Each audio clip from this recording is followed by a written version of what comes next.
Ma'am जैसे कि बात कर रहे हैं पर्यावरण को लेकर के किस तरह के कदम उठाएंगे आप क्षेत्र में? आपने मुंह कर लिया कि मुझे आकर के राजनीति में आकर के और मुझे वार्ड नंबर 5 से इलेक्शन पार्षद के वार्ड नंबर 5 से फाइट करके और मुझे अपने क्षेत्र की तरफ है उसको कैसे आप जाली वगैरह लगा के साफ जगह बना सकते हो, पेड़ पौधे लगा के। तो ये पहुंच गए हैं एक नए कैंडिडेट के पास में जो फर्स्ट टाइम पहली बार चुनाव की तैयारी कर रहे हैं। मैं आपको बताना चाहूँगा जो कैंडिडेट हमारे साथ में जुड़े हुए हैं वार्ड नंबर 5 से हैं और ये फर्स्ट चुनाव क्यों लड़ना चाहते हैं, क्या कारण है, क्या इन्होंने वार्ड नंबर 5 से क्या देखा, क्या कमी लगी इनको या फिर कोई और मकसद है, एक एक बात हम इनसे करेंगे। और मैं आपको बता देना चाहूँगा पहले इनके बारे में, जैसा कि मुझे पता चला कि मुझे लगा इन्होंने अपनी जॉब के करीबन करीबन बताया जा रहा है कि 25 लाख रुपए इनको सालाना मिलते थे, लेकिन उस 25 लाख को ठुकरा करके अपने क्षेत्र के हालात देखे और हालातों को देखने के बाद में इनके दिमाग में एक ही बात आई, मैं 25 लाख मेरे लिए कोई मायने नहीं रखता है, मेरे लिए 25 लाख रुपए की कोई अहमियत नहीं है और मुझे अपने क्षेत्र का अपने वार्ड नंबर 5 का कुछ करके जाना है। मुझे अपनी लाइफ में मैं अगर आई हूँ तो मेरे को कुछ ना कुछ करके दिखाना है। अच्छा एक चीज़ और बताना चाहेंगे इसके साथ साथ में, इनका अपना 25 लाख का सालाना पैकेज, साथ में इनके हस्बैंड का बहुत ही बढ़िया बिजनेस। लेकिन इन्होंने बोला कि मुझे तो अपने गांव में रह करके ये कार्य करना है, यानी कि वार्ड नंबर 5 के हालात जो बिगड़े हुए हैं, जो खराब हो चुके हैं किसी भी कारणवश से, वो मेरे को ठीक करने हैं। तो हमारे बीच में बैठी हुई है पारुल राव जी। मैं आपको बताना चाहूँगा पारुल राव जिला महेंद्रगढ़ से वार्ड नंबर 5 से और जिनका गांव है कोथल कला से बिलोंग करती हैं। तो मैम सबसे पहले आपका स्वागत है। धन्यवाद। मैं आईसीटीएम का धन्यवाद करती हूँ कि आपने मुझे ये मौका दिया है बात करने का। Thank you ma'am. सबसे पहले मैं आपसे क्वेश्चन करूँगा कि आपकी जो एजुकेशन है, आपका जो बैकग्राउंड है, जो आपने अभी तक स्टैंड जो फाइट किया है अपनी लाइफ के अंदर, क्या रहा है आपका? मेरा एजुकेशन जो है वो मैंने अपनी एमबीए की डिग्री कर रखी है और वैसे मेरी जो प्रोफेशनल लाइफ है वो मेरा एजुकेशन से रिलेटेड है, जिसमें मैंने अपना मॉन्टेसरी डिप्लोमा किया हुआ है जो कि लंदन से है और इसके साथ साथ मैंने अपना बीएड भी कर रखा है, मैंने एमए भी कर रखा है और मैंने अब फाइनल जो लास्ट जो मेरी एजुकेशन है वो मेरी एमबीए है एचआर से, ह्यूमन रिसोर्स से है। ये तो आपका रहा है मैम। आपका जिसकी अभी स्ट्रगल क्या रहा है लाइफ का और क्यों एकदम से आपने मूव कर लिया कि मुझे आकर के राजनीति में आकर के और मुझे वार्ड नंबर 5 से इलेक्शन पार्षद के वार्ड नंबर 5 से फाइट करके और मुझे अपने क्षेत्र की तरफ देखना है, ऐसा क्या मतलब क्या है दिमाग में? देखिए स्ट्रगल तो मुझे लगता है कि ऐसा मेरा जो स्ट्रगल क्या है, क्योंकि मैं एक सोशल वर्कर हूँ, समाज सेविका हूँ और इसके मतलब ये मेरे जो जहन में चीज़ें चलती रहती है जब मैं चीज़ें देखती हूँ, बाहर निकलती हूँ और जैसे मैं अपने गांव में मैंने चीज़ें देखी हैं कि जो हमारे गांव का विकास है ना वो थोड़ा मुझे लगता है पीछे चल रहा है। उसको मुझे लगता था कि ये और विकसित होना चाहिए। इतना लोग आजकल एजुकेटेड हो रहे हैं, सब गांव में लोग अच्छे घर बना रहे हैं, अच्छी पढ़ाइयाँ करा रहे हैं अपने बच्चों को, पर मुझे लगता है कि ये विकास जो है ना हमारी चीज़ों का, छोटी छोटी चीज़ों का, वो कम रह गया था। तो यही मेरा फोकस था और क्योंकि मैं बहुत ज़्यादा पहले मुझे इतना आइडिया नहीं था कि क्योंकि आप जब तक कहीं रहते नहीं हो आपको समझ में नहीं आता क्या प्रॉब्लम है। और जैसे हम शहर में रहे हैं, पले बड़े हैं, तो उस हिसाब से मुझे इतना महसूस नहीं होता था। पर जैसे कोविड के बाद जब मैं यहाँ आई हूँ, ये मेरा ससुराल है, मैं यहाँ रही हूँ।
रख सकते हो, वो हो गया।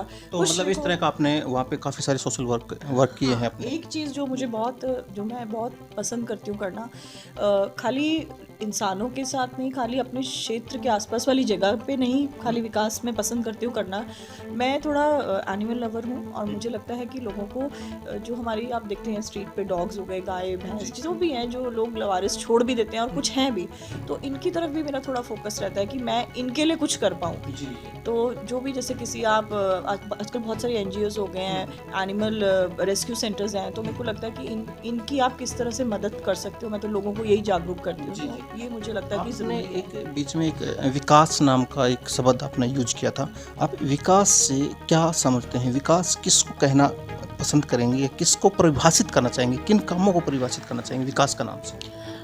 देखिए, विकास जिसे हम कहते हैं, डेवलपमेंट जो है, वो मुझे लगता है कि आपके खाली आसपास का जो इन्वायरमेंट है वो नहीं, मतलब मैं कहती हूँ विकास तो आपको पूरे देश के लिए करना चाहिए, जितनी आपसे पॉसिबिलिटी हो उस विकास में। हाँ जी। मैं बीच में काटना चाहूँगा। मैं सिर्फ बात करें वार्ड नंबर 5 की बात करते हैं, तो यहाँ के हम विकास के बारे में थोड़ा एक बार बात करें, क्योंकि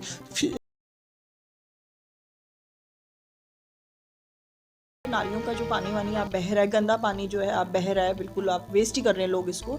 इस पानी का भी एक ट्रीटमेंट प्लांट होता है जिसको आप स्टॉक कर सकते हो, और उस स्टॉक वाटर को किस तरह से हम अपने खेतों में किसानों को प्रोवाइड कराया जा सके, तो मतलब ये एक मेरा है मतलब विचार ये है अपना लाने प्लान का। अपने अपने माइंड में तैयार कर रखा है कि मैंने किस तरह से कर हमने रखा उस है, तरह। हाँ, जी अब जी ये बस मुझे आगे देखना है कि अगर मैं आगे जाती हूँ, जीतती हूँ, तो मतलब मैं अपनी बात सरकार को किस तरह से उसको कर सकती हूँ, प्रोजेक्ट को ला सकती हूँ। और ये ज़रूरी भी है, मुझे लगता है। मैं बताना चाहूँगा दर्शकों, जैसे कि कोई भी काम अगर लेकर के आते हैं, क्योंकि शिक्षित व्यक्ति जो होता है, शिक्षित व्यक्ति ही समस्याओं का समाधान कर सकता है, ये सच्चाई होती है।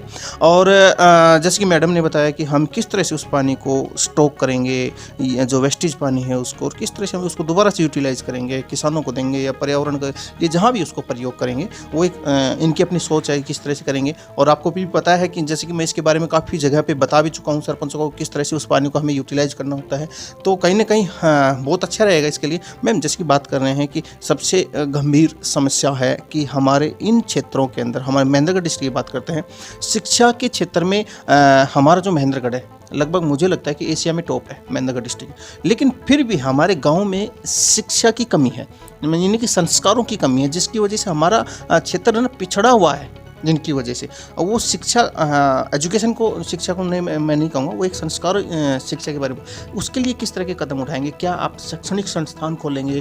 क्या आप किस तरह से लोगों को प्रेरित करेंगे, युवाओं को प्रेरित करेंगे, बहन बेटियों को प्रेरित करेंगे, परिवार को प्रेरित करेंगे, उस तरह का कैसे करें? हाँ, देखिए, आप जो कह रहे हैं कि शिक्षा के स्तर पे जो हमारा महेंद्रगढ़ है वो बहुत हायर लेवल पे जा रहा है, बहुत अच्छी शिक्षा मिल रही है। शिक्षा भी अच्छी है, एजुकेटर्स भी बहुत अच्छे हैं जो बच्चों को पढ़ा रहे हैं। अगर यहाँ पे बच्चों को ऑनलाइन चीज़ें अवेलेबल हो, बुक्स अवेलेबल हो, सब कुछ डिजिटल आराम से इजीली मिल सके।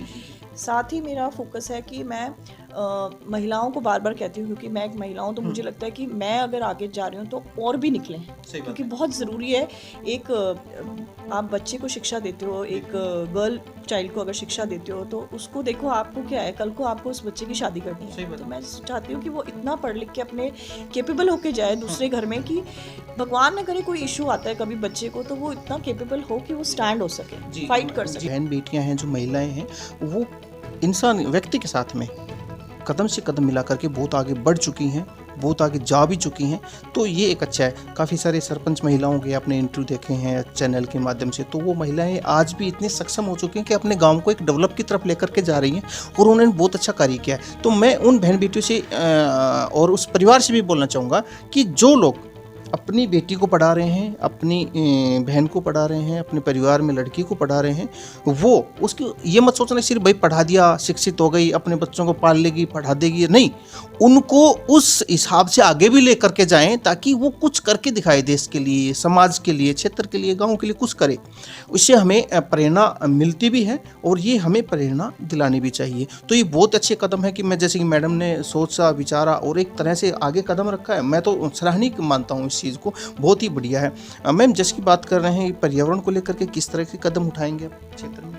ये पर्यावरण में सबसे ज़रूरी है सफाई, क्योंकि आपको स्वच्छ वायु मिलना आपके शरीर के लिए अब एक बेसिक रिक्वायरमेंट ही हो गई मैं है। एक चीज़ बोलना चाहूँगा मैम, जैसे कि सफाई तो बहुत ज़रूरी है। अगर साफ़ सफाई है तो सब कुछ है, क्योंकि साफ़ सफाई सुंदर तभी दिखेगा देश। और अगर गांव क्षेत्र में अगर कहीं गंदगी है तो उससे पहले, जैसे गांव के अंदर जाने से पहले दिखे यार कैसा गांव होगा, सिंपल सी बात। लेकिन उसके साथ साथ में हमें आज इन्वायरमेंट में ज़रूरत है पेड़ पौधों की, बहुत ज़रूरी है, क्योंकि उसके बिना बारिश भी नहीं हो रही, बारिश नहीं हो रही तो रेड जोन में आ गए, दिक्कत आ रही। तो हम यानी कि इस क्षेत्र में क्या करने जा रहे हैं?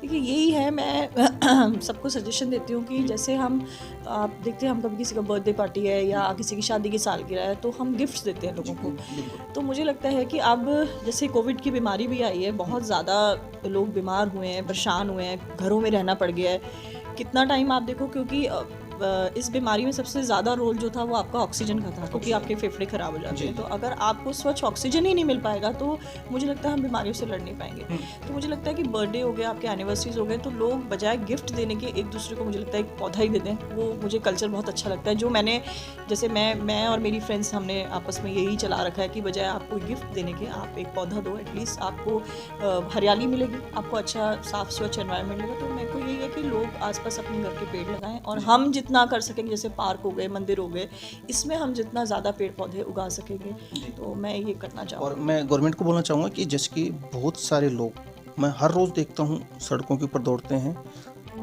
लकड़ जो काटते हैं, लकड़ियाँ काटते हैं, पेड़ पौधे काटते हैं, ट्रकों में जा रहे हैं, पिकअप में जा रहे हैं, साधनों में जा रहे हैं। तो इसके ऊपर बैन भी लगाना बहुत ज़रूरी है, क्योंकि जब तक हम पौधों की रक्षा नहीं कर पाएंगे तो हम पीढ़ियों को क्या दे पाएंगे, आने वाली पीढ़ी को कुछ नहीं दे पाएंगे। पानी की वैसे ही रेड जोन में चला गया है, ऑक्सीजन की वैसे कमी हो जाएगी, फिर क्या बचेगा, कुछ नहीं बचेगा, अनर्थ हो जाएगा, सब कुछ नष्ट हो जाएगा। मैम, जैसे पर्यावरण के बारे में मैं आपको बताना चाहूँगा, ये आपका बहुत ही सराहनीय कदम है कि जैसे कि हम किसी को भी मिलते हैं, कोई लिफाफा देते हैं या किसी भी गिफ्ट वगैरह के रूप में, तो हम एक पौधा दें, छायादार फलदार पौधा देते हैं, तो उससे क्या है कि यादें भी रह जाती हैं भाई, ये लॉन्ग लाइफ रह जाएगी, और भाई उसने दिया, मुझे दिया, और आज ये चीज़ ऐसी है, तो ये चीज़ बहुत ही अच्छा है। मैम, जैसे कि शिक्षा क्षेत्र में बताया, आपने पर्यावरण के बारे में बताया, कितने गांव आते हैं आपके वार्ड नंबर 5 में? मेरे वार्ड नंबर 5 में 24 गाँव आते हैं, जिसमें आपके 22 तो गाँव हैं और 2 ढाणी हैं। 24 गांव के जो लोग हैं, इन युवाओं को आप जो आज 10th 12th करके एक सर्विस की तरफ जाना विचार कर रहे हैं, उनके लिए क्या कदम उठाने वाले हैं अगर आप जीत जाते हैं?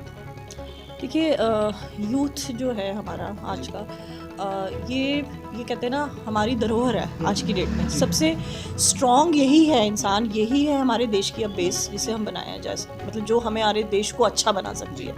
तो मुझे लगता है कि सबसे ज़रूरी है, क्योंकि ये एक ऐसी क्रूशल एज है जो आप बता रहे हैं, 10वीं 12वीं करके बच्चे जो कॉलेज में जाते हैं, एक बहुत मेजर क्रूशल एज होती है, जिसमें माँ बाप का जितना, मतलब मैं कहती हूँ दोनों कड़ी हुई है, तो वो अपने बच्चे को गाइडेंस नहीं दे पाते कि बेटा अब तुम ये करके इससे आगे क्या क्या कर सकते हो, उनको ऑप्शंस नहीं दिए जाते। तो बच्चे ने अपना जो माइंड सेट कर लिया सुन सुना के, या जो उसके मन में आया वो एक ही पे फोकस हो जाता है, और फिर क्या होता है, अगर वो उस फोकस पे वो नहीं चल पाता, थोड़ा सा देखो फेलियर्स आते हैं लाइफ में, तो बच्चे को ये भी समझाना पड़ता है कि फेलियर्स आएंगे, आपको खड़ा होना है, फेलियर्स इसलिए आते हैं कि हम और स्ट्रॉन्ग हो। तो बस मेरे को ये लगता है कि उनको ये वाली गाइडेंस देना, उस इंफ्रास्ट्रक्चर जो मैं आपको बता रही हूँ उसमें मैं यही डालना चाहूँगी कि इनको किस तरह से गाइडेंस दी जाए कि एक तो इनका मार्गदर्शन जिसे कहते हैं ना, वो राइट कराना, क्योंकि जिससे क्या होता है, ये एज ऐसी है, या तो आप पढ़ाई में निकल जाओगे, या फिर आप हो सकता है कि गलत चीज़ों में भी निकल जाती है, संगत गलत हो गई या कुछ हो गया, बच्चे नहीं कर पाए तो वो फेलियर से वो ले नहीं पाते, डिप्रेशन में जाते हैं।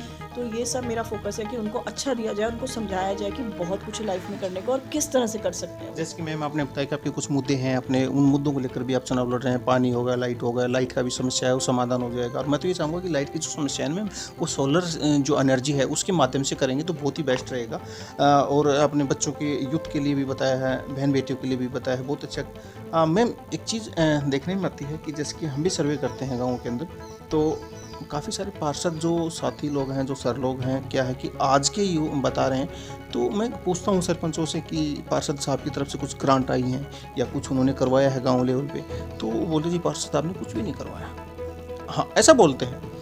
तो कहीं वो पॉइंट तो नहीं आने वाला है कि आपके आने के बाद में बरसाती मेंढक की तरह आप आए, जीत गए, सब कुछ हो गया, उसके बाद में एक चीज़ आएगी कि पता नहीं जी हमारे वार्ड नंबर 5 से पारुल मैम थी, अभी पता नहीं कि वो गाँव में भी नहीं आती है, कोई ग्रांट भी नहीं दे रही है, ऐसा तो कुछ ऑप्शन नहीं होने वाला है। देखो सच्चाई। नहीं, आपका क्वेश्चन सही है और मेरे को हंसी इसलिए आ रही है क्योंकि जो आप बोल रहे हो ना वो हमने काफ़ी फेस कर रहे हैं हम इससे। देखिए, आप जब इतनी आपको बड़ी रिस्पॉन्सिबिलिटी मिल रही है, ठीक है, आप इतनी फाइट करके आ रहे हैं, इतना लोग आपको समर्थन कर रहे हैं, तो मुझे लगता है कि इसके बेसिस पे अगर देखा जाए, जिस तरह से आप बोल रहे हो कि आप 5 साल बाद दिखोगे नहीं या विद इन 5 ईयर्स आप दिखोगे नहीं, तो मतलब मुझे मेरे पास 2 ही चीज़ें मुझे लगती है राजनीति में जो होती हैं कि या तो आप अपना दिमाग बिठा लो और आपने नहीं काम करना, आप मत करो, आपको वो 5 साल सीमित मिल गए, आप उस 5 साल में जो करना है करो और ओके टाटा बाय बाय, आपको लोग कर देंगे इसके बाद, ठीक है ना। क्या होगा फिर उसके बाद आपको भाई अब शब्द बोलेंगे ये नहीं हुआ वो नहीं हुआ।